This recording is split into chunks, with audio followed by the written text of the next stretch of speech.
Pop culture presents the male lion as a regal, unquestioned monarch, an animal that feasts at leisure and rules his territory with a peaceful golden authority. Statistical data reveals a much harsher reality. A male lion's life functions as a violent, exhausting treadmill, where the odds of survival remain consistently low from the very beginning. This generated footage shows a cub in its first days of life. They enter the world blind, deaf, and so physically weak that a passing meerkat could easily bully them. Survival during these first weeks depends entirely on a mother, who must frequently leave the den to hunt. While she's away, the cub faces constant threats from exposure and prowling hyenas. A lion's existence begins with an undignified, desperate struggle just to survive infancy, a sharp departure from the entitlement typically associated with kingship. Within the pride, young cubs occupy the bottom of the hierarchy. When a kill is made, they must fight for mangled scraps only after the dominant males and lionesses have finished eating. There is also the constant threat of invasion. External coalitions of males frequently attempt to overthrow the pride's current leaders to claim the territory and the females for themselves. This animated diagram illustrates the biological motive behind these takeovers. To secure their own genetic future, the new males must systematically sever the previous leader's lineage by hunting down and killing his cubs. The cubs that manage to escape the slaughter are driven into the wilderness. They are forced into a sudden, violent exile, where they must learn to survive without the protection of the pride.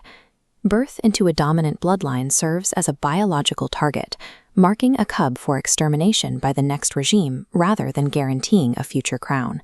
These rogue years are spent in isolation across the savanna.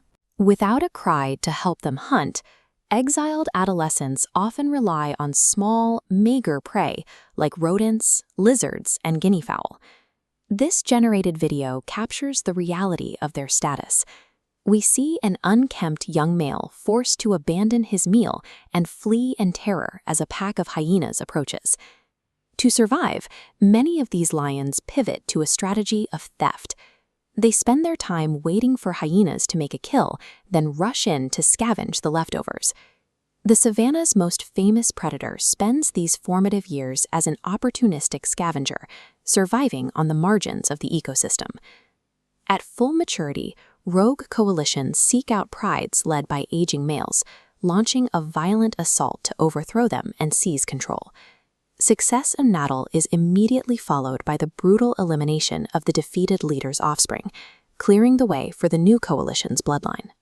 This life cycle timeline shows the reign is a narrow, volatile sliver of time, defined by constant warfare against younger rivals.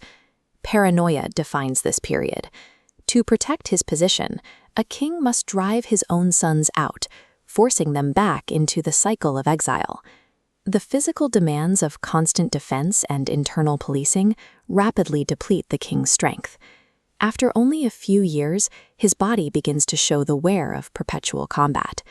The position of king is a brief, exhausting lease on power, held only through constant preemptive violence against rivals and offspring. By age 13, physical decline is inevitable.